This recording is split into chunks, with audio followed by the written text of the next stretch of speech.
Mutual fund में एक fund manager को अपॉइंट करना पड़ता है, म्यूचुअल फंड वाले को, ट्रस्टीज को, कि वो फंड को मैनेज कौन करेगा, तो फंड मैनेजर मैनेज करेगा। फंड मैनेजर कहां पे अपना पैसा इन्वेस्ट करना है according to the objective of the fund. उसका एक सिंपल एग्जांपल मैं देता हूं। मानो हम आप जैसे 100 लोगों को दिल्ली जाना है, तो हम क्या करेंगे, हर एक के पास से 10-10 हजार रुपया लेंगे या 5-5 हजार जो भी लेंगे। फिर एक प्लेन चार्टर करेंगे। प्लेन तो चार्टर कर लिया, दिल्ली जाना है, लेकिन हम में से किसी को उड़ाना तो आता नहीं, तो क्या करेंगे, हम एक पायलट को हायर करेंगे। फंड मैनेजर बिल्कुल पायलट जैसा होता है। एरोप्लेन जो है वो म्यूचुअल फंड है, और हम जो है वैसे हम जो हमारे जैसे 100 हजारों लाखों लोग वो इन्वेस्टर्स है। सिंपल लैंग्वेज में उसी को हम म्यूचुअल फंड बोलते हैं। कि हमको एक ही जगह पे जाना होता है, तो कौन लेके जाएगा, पायलट लेके जाएगा, ड्राइवर लेके जाएगा। वैसा होता है म्यूचुअल फंड। म्यूचुअल फंड का कुछ लोग मानते हैं कि mutual fund is a very risky product. Basically risk में ऐसा है कि वॉलेटिलिटी, रिस्क मींस क्या, रिस्क जैसा कुछ नहीं होता है, वॉलेटिलिटी होता है। हमेशा म्यूचुअल फंड में वॉलेटिलिटी ज्यादा ही होगा। इक्विटी म्यूचुअल फंड में ज्यादा होगा। उसमें अलग अलग तरह के फंड्स है, large cap funds, mid cap funds, small cap funds, thematic funds, hybrid funds. आपका ऑब्जेक्टिव क्या है उसके, जैसे मानो एक न्यू इन्वेस्टर है, कोई नया है, उसको पैसा डालना है, तो उसको मैं बोलूंगा आप हाइब्रिड फंड में आओ या डेट फंड में आओ, तो आपको एक्सपीरियंस थोड़ा अच्छा लगेगा। उसके बाद 3-4 साल 5 साल है, उसके बाद आप इक्विटी फंड्स में आओ। डायरेक्ट आप जंप नहीं कर सकते इक्विटी फंड में, क्योंकि वॉलेटिलिटी देख के ही आप घबरा जाएंगे पहले तो। और म्यूचुअल फंड में पहले 5 साल तक वॉलेटिलिटी रहेगी और रहेगी, हमेशा रहेगी। आपने जब से पैसा डाला, 5 साल मतलब कब से, आपने जब से पैसा डाला, मैंने आज डाला, आपने 2-4 दिन के बाद डाला, तो आपका वहां से शुरू होगा 5 साल। मेरा आज से 5 साल शुरू हो गए। 5 साल में मार्केट 3 बार गिरेगा। 3 बार कैसे गिरेगा, एक बार 10 से 20% गिरेगा, दूसरी बार 20 से 35% गिरेगा, तीसरी बार 35 से 60% तक गिर सकता है मार्केट, जैसे 2008 में हुआ। एक बस ऐसा होगा, ये 5 साल में एक बार ऐसा होगा। 3 बार ऐसा होगा कि मार्केट गिरेगा, लेकिन वहीं पे आपको ज्यादा इन्वेस्ट करना है बेनिफिट लेने के लिए। बेनिफिट लेना है आपको यही चीज का, तो कैसे करें हम, तो हम वही टाइम पे हम लमसम डाल सकते हैं उसमें पैसा, तो हमारा बेनिफिट ज्यादा होगा। एसआईपी कंटिन्यू रखना चाहिए। एसआईपी क्या होता है, जैसे वो टाइम पे ज्यादा यूनिट मिलते हैं सेम पैसे में ज्यादा यूनिट, तो वो तो सबसे बड़ी बात है। जैसे हम मार्केट में सेल लगा रहता है, कपड़ों का सेल है, कोई भी चीज का सेल है, इलेक्ट्रॉनिक गैजेट का सेल है, बोला पहले 10,000 में मिलती थी, आज 7,000 में मिल रही है, तो बोला 7,000 में मिल रही है, चलो 3,000 का फायदा हो रहा है, 30% का, तो ले लो। वैसा ही म्यूचुअल फंड में जब भी मार्केट गिरता है तब म्यूचुअल फंड में डिस्काउंट सेल होता है, तो वो टाइम का फायदा लेना चाहिए, हर एक इन्वेस्टर्स को लेना चाहिए। मैं तो बोल रहा हूँ, मैं तो लेता ही हूँ, पर्सनली मैं लेता ही हूँ, इसलिए बोल रहा हूँ, मेरा एक्सपीरियंस बोल रहा है कि लेना ही चाहिए, तो आपको बहुत अच्छा फायदा होगा। कुछ लोग म्यूचुअल फंड में रिटर्न्स के लिए आते हैं। सबसे बड़ी बात, म्यूचुअल फंड रिटर्न्स के लिए नहीं है। म्यूचुअल फंड में आप कितना कब तक इन्वेस्ट करना चाहोगे, आपका पैसा, टाइम इंपॉर्टेंट है, और कितना डालोगे वो इंपॉर्टेंट है। कितना डालोगे, कितने टाइम के लिए, रिटर्न अपने आप बनेगा, रिटर्न अपने आप बनेगा। आप अपने पास तो 30 साल का ट्रैक रिकॉर्ड है अभी म्यूचुअल फंड का। हिस्ट्री आप देख सकते हो कि 20 साल पहले, 30 साल पहले किसी ने पैसा डाला, तो वो पैसे की आज वैल्यू क्या है, कितना % बना है उसके अंदर रिटर्न। मैं ऐसे आदमी को जानता हूं जिन्होंने म्यूचुअल फंड में इन्वेस्ट करके ही 60 करोड़ का वेल्थ बनाया है। सिर्फ, हाँ जी, सही बात है, सही सुना आपने, सिर्फ म्यूचुअल फंड में इन्वेस्ट करके 60 करोड़ रुपया। उसका टारगेट है 100 करोड़ रुपया बनाना अगले 5 साल में। वो ऑटोमेटिक बन जाएगा, क्योंकि यही 60 करोड़ डबल हो जाएगा 5 साल में।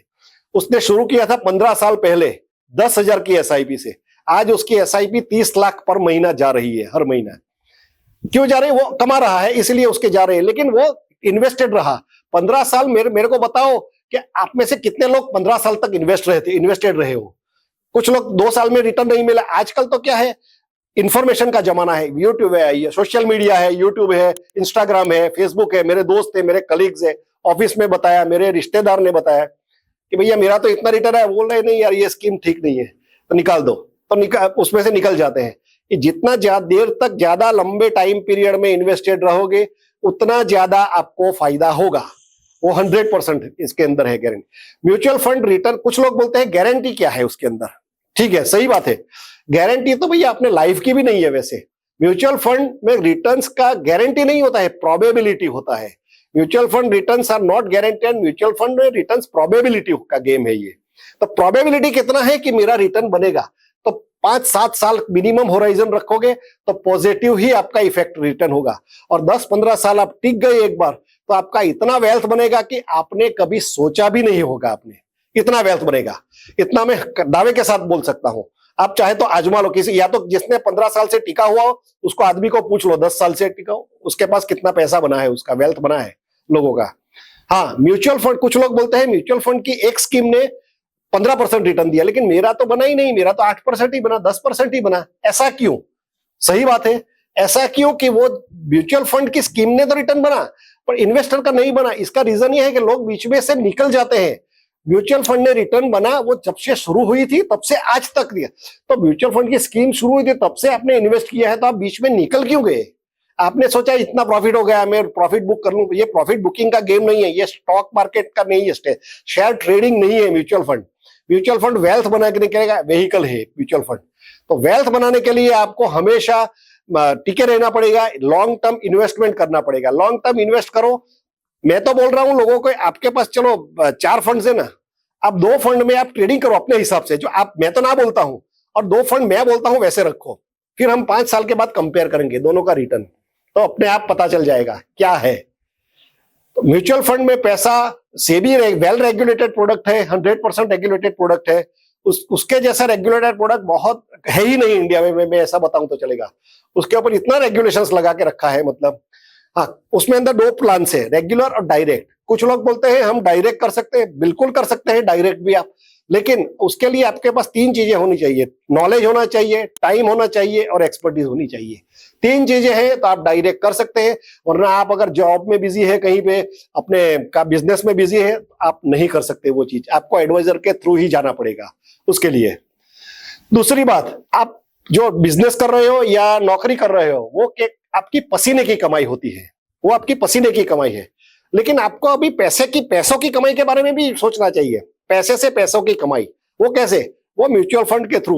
आप पैसों पहले इन्वेस्ट करो, 10-15 साल इन्वेस्ट करो, 20 साल, उसके बाद वही उसी में से लो।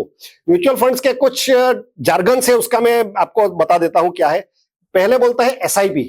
SIP means systematic investment plan. Systematic investment plan में क्या है, आप 500 रुपये से, मिनिमम 500 रुपये हर महीने से भी आप इन्वेस्ट कर सकता है। और सिस्टमेटिक इन्वेस्टमेंट प्लान में फायदा क्या है, आपको वॉलेटिलिटी का बहुत अच्छा बेनिफिट मिलता है। मार्केट में कुछ भी हो जाए, मार्केट, एसआईपी इन्वेस्टर्स हमेशा तेजी में ही रहते हैं। वापिस मैं बोल रहा हूं, एसआईपी इन्वेस्टर्स हमेशा तेजी में रहते हैं। क्यों मैं बोल रहा हूं? जब मार्केट गिरता है तो उनको यूनिट्स ज्यादा मिलते हैं, और जब मार्केट बढ़ता है तो उनकी मार्केट वैल्यू बढ़ती है, फंड वैल्यू बढ़ती है। तो म्यूचुअल फंड के इन्वेस्टर्स के दोनों हाथों में लड्डू है, दोनों हमेशा वो तेजी में है। Mutual fund, SIP investors. Lump sum investors को थोड़ा ये करना पड़ेगा मैनेज। मैं बोल रहा हूं combination of lump sum and SIP रखिए। अकेला एसआईपी भी मत रखिए, अकेला लमसम भी मत रखिए। Combination of SIP and lump sum will give you fantastic return, fantastic wealth create होगा उस दोनों से। पहला एसआईपी बताया। दूसरा है एसटीपी। एसटीपी क्या है? Systematic transfer plan. वो वर्ड ही बताता है सिस्टमेटिक ट्रांसफर होता है। जैसे मेरे पास मानो 50 लाख रुपए है, मेरे को अभी इक्विटी फंड में नहीं डालना है एक साथ, तो मैं क्या करूंगा, उसको लिक्विड या डेट फंड में डाल दूंगा, शॉर्ट टर्म फंड में डाल दूंगा। वहां से हर हफ्ते, हर महीने या हर 3 महीने वो पैसा ऑटोमेटिक इक्विटी में चला जाएगा, ट्रांसफर होता जाएगा, ऑटोमेटिक होगा। एक इंस्ट्रक्शन एक बार देनी है, मेरे को ये फंड में से ये फंड में जाना चाहिए। जैसे आईसीआईसीआई का कोई फंड है, डेट फंड चूज किया, उससे आईसीआईसीआई का इक्विटी फंड में चला जाना चाहिए वो पैसा। उससे क्या होता है, आपको जो वॉलेटिलिटी का डर है वो भी खत्म हो जाता है कि आपने आज पैसा डाला और आज 10 रुपया आने भी है, कल उठ के 7 रुपया हो गई तो मेरा तो लॉस हो गया 50 लाख के ऊपर। तो ये एसटीपी के थ्रू आपका वो भी मिनिमाइज हो जाता है, वो सॉल्यूशन भी आपको अवेलेबल है। सिस्टमेटिक ट्रांसफर प्लान, बड़ी अमाउंट है तो उसमें सिस्टमेटिक ट्रांसफर प्लान के थ्रू जाना चाहिए, ये मेरे एडवाइस है। उसमें भी आप 2 चीज कर सकते हो, कुछ अमाउंट्स लमसम लगा दो और कुछ अमाउंट्स एसटीपी के थ्रू लगा दो। फिर आपके दोनों हाथों में लड्डू होंगे, क्योंकि लमसम का अगर वैल्यू, मार्केट बढ़ा तो आपका जो लमसम डाला है उसका फंड वैल्यू बढ़ेगा, और मार्केट गिरेगा तो आपको जो एसटीपी के थ्रू जा रहा है तो उसका यूनिट ज्यादा मिलेंगे। दोनों में आपका फायदा है। तीसरा होता है एसडब्ल्यूपी, सिस्टमेटिक विड्रॉल प्लान। उसको मैं म्यूचुअल फंड का पेंशन प्लान बोलता हूं। म्यूचुअल फंड का pension plan is SWP, systematic withdrawal plan. बहुत बढ़िया प्रोविजन है, बहुत बढ़िया चीज है। मैं एक एग्जांपल देता हूं उसमें। उसमें क्या होता है वो मैं पहले समझा देता हूं। जैसे मानो आपके पास 1 करोड़ रुपया आया, आपने जमीन बेचा, मकान बेचा है, रिटायर हुए, पैसा आया। अब आपको हर महीने या हर 3 महीने इनकम चाहिए उसमें से आपको, तो आपके पास क्या ऑप्शन है? 2 ऑप्शन है। आप बैंक की एफडी में लगा दो, पोस्ट ऑफिस में लगा दो, या म्यूचुअल फंड की स्कीम में लगा दो एसडब्ल्यूपी के थ्रू। बैंक एफडी और पोस्ट ऑफिस में क्या है, आपको टीडीएस लगेगा, वहां पे रिटर्न्स कम है, और आपने 1 करोड़ डाला तो वहां से 1 करोड़ ही वापस आने वाला है 10 साल के बाद ही, पोस्ट ऑफिस में हो या बैंक में हो। म्यूचुअल फंड की ब्यूटी मैं बताता हूं। म्यूचुअल फंड में आज ने 1 करोड़ डाला, हर महीने आप मानो 60,000 रुपया विड्रॉ करते हो। मैं एक एग्जाम्पल देता हूं मैं, तो साल का विड्रॉल हुआ 7,20,000, 10 साल का विड्रॉल हुआ 72 लाख। 1 करोड़ इन्वेस्टेड किया, 72 लाख विड्रॉ किया, फिर भी आपका फंड वैल्यू कितना बचा होगा 10 साल के बाद? इमेजिन कर सकते हो आप? Any imagination, wild imagination? मैं बताता हूं कंजर्वेटिव साइड में 1.25 करोड़ के आसपास आपका फंड वैल्यू बढ़ेगा। 1.25 करोड़ मिनिमम।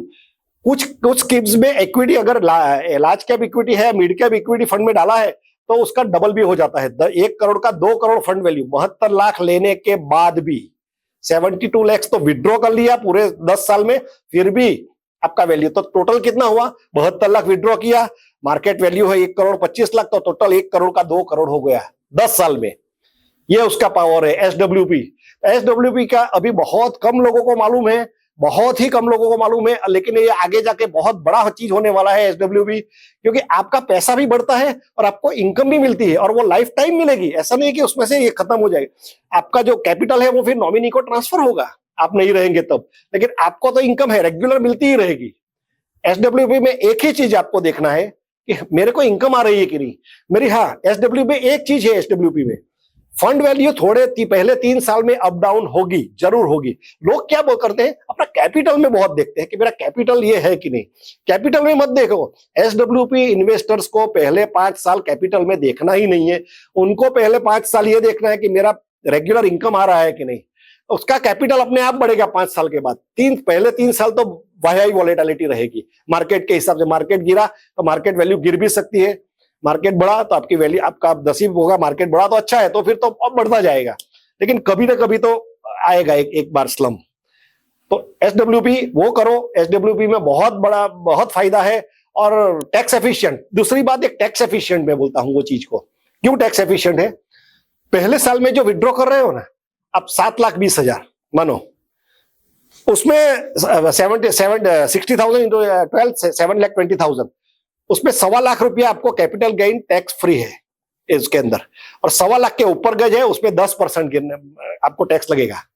नेक्स्ट आपका उसके अंदर भी प्रॉफिट कितना आया? 72 लाख विड्रॉ किया, वो पूरा टैक्सेबल नहीं है। 7,20,000 में पूरा टैक्सेबल अमाउंट नहीं है। प्रिंसिपल कितना आया और एप्रिसिएशन कितना आया वो देखते हैं।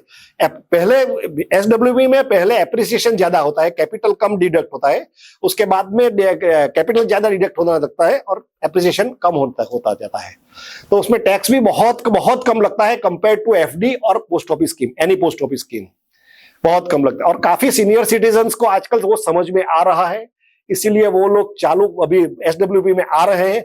मेरे पास भी काफी इन्वेस्टर्स की क्वेरी है कि भैया इस पे डालना है, कैसा है। मैं बता देता हूं कि वॉलेटिलिटी होगी पहले 3 साल 5 साल, उसके बाद आप बहुत अच्छा आपका एक्सपीरियंस होगा, और रेगुलर इनकम तो आपको मिलती ही जाएगी, और जो भी पैसा बढ़ के आपके पास आएगा वो आपके नॉमिनी को ट्रांसफर होता जाएगा। दूसरा चीज, म्यूचुअल फंड में क्या टैक्स एफिशिएंसी की बात बताता हूं मैं। एफडी और म्यूचुअल फंड में डिफरेंस क्या है? वो लोग म्यूचुअल फंड का एक है, आप जब तक टैक्स पे नहीं करते तब तक आप टैक्स पे नहीं करते, जब तक आप विड्रॉ नहीं करते। म्यूचुअल फंड में से जब तक नहीं लेते हो, आपने माना 1-1 लाख करके हर साल डाल रहे हो पैसा, 10-15 साल डाला, लेकिन निकाला नहीं कभी तक, तो निकाला नहीं तो टैक्स नहीं लगेगा आपको। वहां फंड वैल्यू बढ़ता जाएगा, वो 10 लाख का 1 करोड़ भी हो जाएगा तो भी आपको टैक्स नहीं लगेगा। जब वो आप विड्रॉ करोगे, और वो साल में जो गवर्नमेंट ऑफ इंडिया का टैक्स स्लैब होगा उसी के हिसाब से लगेगा, और वो 10%, 10-12% का ज्यादा नहीं होता है। तो वो कैपिटल एप्रिसिएशन में से ही टैक्स देना है। बहुत बड़ी चीज, एफडी में आपको हर साल टैक्स लगता है, क्योंकि वहां पे आप ले रहे हो, वहां पे आपको पैसा मिल रहा है, तो हर साल आपको टैक्स लगेगा वहां पे। म्यूचुअल फंड में टैक्स में लायबिलिटी तब तक नहीं आती जब तक आप विड्रॉ नहीं करते। That is the beauty of mutual fund basically. So mutual fund के बेसिक के बारे में मैं आज आपको थोड़ा मैंने बताया कि क्या क्या चीजें हैं उसके अंदर, कि क्या क्या आपको ध्यान रखना है। नया इन्वेस्टर है, जैसे नया इन्वेस्टर है तो उसको हाइब्रिड फंड में जाना चाहिए। 3 4 5 साल बाद देखा, उसके बाद लार्ज एंड मिड कैप में आओ थोड़ा। कुछ लोग क्या करते हैं, स्मॉल कैप का रिटर्न देख के डायरेक्ट स्मॉल कैप में चले जाते हैं, वैसा मत करो। स्मॉल कैप में रिटर्न देख के आपको कुछ देर मिलेगा, 1 साल 2 साल, उसके बाद जब डाउनफॉल होगा तो 50% का डाउनफॉल हो जाएगा। आपको आप ये कहोगे क्या हो गया है ये चीज, वैसा है उसके अंदर। तो डायरेक्ट लार्ज कैप में मत, स्मॉल कैप में मत जाओ, लार्ज कैप में जाओ, लार्ज एंड मिड कैप जाओ। उसके बाद थोड़ा बेसिकली फंड भी बहुत 4 5 ही होने चाहिए। एक होता चाहिए मल्टी कैप, एक होना चाहिए लार्ज एंड मिड कैप, तीसरा होना चाहिए स्मॉल कैप, और चौथा एक होना चाहिए हाइब्रिड कैटेगरी का। आपको वॉलेटिलिटी भी आपकी एब्सॉर्ब कर लेगा, और एक अच्छा रिटर्न आपको मिलेगा, देखने को मिलेगा। आपको अच्छा एक्सपीरियंस होगा उसके अंदर। जिन्होंने भी अभी तक म्यूचुअल फंड में नहीं डाला है, उनको मैं बोलना चाहता हूं, उन इन्वेस्टर्स को और उन लोगों को, कि आप आइए एक्सपीरियंस कीजिए, या जिन्होंने डाला है उसका पोर्टफोलियो देखिए। मैं मेरा पोर्टफोलियो भी सबको दिखाने के लिए तैयार हूं। जी, किसको भी देखना हो मेरे को, आप मेरे पास आइए ऑफिस में, मैं आपको दिखा दूंगा मैं कितने साल से डाल रहा हूं, मेरा क्या वैल्यू है। बहुत अच्छा एक्सपीरियंस है, मेरे को भी नहीं मालूम था। मैंने बोला ना कि मैं एक आदमी को मिला हमारे जैसे ही है म्यूचुअल फंड एडवाइजर, उन्होंने 60 करोड़ का वेल्थ म्यूचुअल फंड के थ्रू ही बनाया, इन्वेस्टेड, और उसका टारगेट है 100 करोड़, आसानी से अचीव हो जाएगा उसका, एकदम 100 करोड़ रुपया। किसी ने सोचा ही नहीं। मेरे को एक आदमी बताओ कि जिन्होंने 10 करोड़ रुपया भी शेयर ट्रेडिंग करके बनाया हो, स्टॉक में ट्रेडिंग करके 10 करोड़ रुपया उसी में से, दूसरी एसेट नहीं, जमीन मकान वगैरह नहीं, सिर्फ शेयर ट्रेडिंग। शेयर ट्रेडिंग में से अगर किसी ने बनाया हो तो मेरे को बताओ, वो आदमी को मैं मिलना चाहूंगा। मेरे पास तो है एक लाइव एग्जांपल कि जिन्होंने 60 करोड़ रुपया बनाया, म्यूचुअल फंड के थ्रू ही बनाया, only and only through mutual fund. Mutual आजकल क्या है, लोग देखते बहुत है, दिन में 3 बार, कुछ लोग तो मैंने देखा, मेरे को ये आता हंसी आता है, लोग दिन में 3 बार अपना पोर्टफोलियो देखते हैं। मैं उनको बोलता हूं दिन में 3 बार नहीं चेंज होता है, एनएवी दिन में 1 ही बार चेंज होती है म्यूचुअल फंड में। और वो सैटरडे संडे आएगा तो तभी चेंज नहीं होगी, छुट्टी के दिन होगा तभी चेंज नहीं होगी, तब तो अगले दिन की ही रहेगी। क्योंकि जब तक स्टॉक मार्केट, जो दिन जितने दिन स्टॉक मार्केट चलता है उसी उतने दिन ही एनएवी का चेंज होता है, बाकी एक दिन चेंज नहीं होता है। लेकिन लोगों को एक आदत लग चुकी है, ये एक हैबिट का इश्यू है कि नहीं देखना है मेरे को, क्या हुआ, कितना हुआ, इसमें नहीं मजा नहीं आया, इसमें तो अच्छा नहीं मिल रहा है, दूसरे को तो, मेरे पड़ोसी को तो अच्छा मिल रहा है। पड़ोसी को मत देखो, अपना गोल देखो। और आप म्यूचुअल फंड में इन्वेस्ट ऐसे ही करो, अपना गोल के हिसाब से करो कि आपको कहां जाना है। आपके हो सकता है आपके पड़ोसी को अमेरिका जाना हो और आपको जाना हो लंदन जाना हो, तो दोनों का फ्लाइट एक नहीं हो सकता, दोनों का अलग अलग हो सकता है, टाइम भी अलग हो सकता है, फ्लाइट भी अलग हो सकता है। वैसा ही है म्यूचुअल फंड में, उनका गोल अलग होगा, आपका गोल अलग है। आपके घर में भी आपके भाई है, दूसरे मेंबर्स है, उनका गोल, हर एक का गोल अलग अलग हो सकता है। उसी के हिसाब से आपको म्यूचुअल फंड में इन्वेस्ट करना चाहिए। लोग बोलते हैं कौन सा म्यूचुअल फंड अच्छा रहेगा, क्योंकि लोग आजकल, पहले क्या था, पहले के जमाने में इंफॉर्मेशन नहीं थी, तब लोग एफडी या पोस्ट ऑफिस या उसमें डालते थे। आज के जमाने में इंफॉर्मेशन का ओवरलोड हो रहा है, ओवरडोज है, इंफॉर्मेशन ओवरडोज बोलते हैं हम उनको। बहुत ज्यादा इंफॉर्मेशन आ रही है, एक आदमी के पास 10 12 जगह से इंफॉर्मेशन आ रही है, भाई ये फंड में डाल, ये फंड में डाल। इंस्टाग्राम बोल रहा है, फेसबुक बोल रहा है, यूट्यूब बोल रहा है, दोस्त बोल रहा है, कलीग बोल रहा है, ऑफिस वाला बोल रहा है, मैंने उसका मैनेजर बोल रहा है, सब कोई बोल रहे हैं, तो वो भी कंफ्यूज हो जाता है। कुछ कंफ्यूज मत हो, अपना गोल डिसाइड करो। गोल के बगैर, गोल वैसा है कि गोल डिसाइड के, मैं एक कहावत बोलता हूं कि person without any goal is like a traveller travelling without destination. आप ट्रैवल तो कर रहे हो, लेकिन आपका डेस्टिनेशन नहीं पता है आपको, कहां जाना है, कलकत्ता जाना है, दिल्ली जाना है, चेन्नई जाना है, आसाम जाना है, नहीं मालूम आपको, तो आप टिकट कैसे खरीदोगे, आप घूमते ही रहोगे। वैसा ही इन्वेस्टिंग फील्ड में है, आपका गोल जब तक फिक्स नहीं होगा तब तक आप इन्वेस्ट करोगे तो भी आपका रिजल्ट उसमें दिखेगा नहीं। अब रिजल्ट के साथ इन्वेस्ट करो, फोकस्ड रहो, stay invested for a long time. Again I am saying you, stay invested for a very very long time, at least for 15 to 20 years। आपका नेक्स्ट 1-2 जनरेशन उसके हिसाब अच्छा हो जाएगा, आपका उसका कंडीशन। मैं ऐसा बता रहा हूं। म्यूचुअल फंड से एक आम आदमी के लिए भी एक एग्जांपल देता हूं मैं, कॉमन मैन के लिए कितना बना सकता है। 100 करोड़ छोड़ दो, उनके पास तो इनकम है, बढ़ती जाती है, तो एक कॉमन मैन का बताता हूं। आप 30,000 रुपया इन्वेस्ट करो, सिर्फ हर महीने 30,000 रुपया। अगले 25 साल में आपके पास 5 करोड़ रुपया होगा, इतना मैं कंफर्म कह सकता हूं। हर महीने 30,000, 25 साल तक कंटिन्यू इन्वेस्ट करना है without looking at market, continue जाना चाहिए। हो सके तो बीच में लमसम भी डालो, कम से कम 5 करोड़ रुपया इकट्ठा होगा, इतना मैं दावे के साथ कह सकता हूं।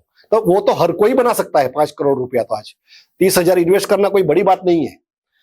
5 करोड़ रुपया बड़ा 30,000 के हिसाब से 30,000 नहीं कर सकता, मैं 15,000 कर सकता हूँ, 2.5 करोड़ होगा। बहुत वो चीजें हो सकती है, बहुत सारी चीजें हो सकती है। आप अपने हिसाब से इन्वेस्ट करो, डिसाइड करो, और हर महीने स्टेप अप करो। एसआईपी, एसआईपी में एक चीज और है, स्टेप अप एसआईपी। क्या है वो बोलते हैं हम, एक आदमी ने आज मानो 10,000 का एसआईपी शुरू किया तो वो 5-7 साल तक 10,000 का ही चलता है। वैसा नहीं, हर महीने हर साल उसको बढ़ाते जाओ। ये साल 10,000, अगले साल 11,000, उसके अगले साल 12,000, उसके अगले साल 14,000, बढ़ाते जाओ। जैसे जैसे आपकी इनकम बढ़ती है वैसे वैसे आपको आपकी एसआईपी भी बढ़ानी चाहिए। उसको टॉप अप एसआईपी या स्टेप अप एसआईपी बोलते हैं। स्टेप अप एसआईपी का रिटर्न नॉर्मल एसआईपी से बहुत ज्यादा मिलता है, बहुत ज्यादा मिलता है उससे, क्योंकि आप उसके अंदर पैसा एडिशनल डाल रहे हो। उसका है ये पावर। तो उसके अंदर कहिए थैंक यू।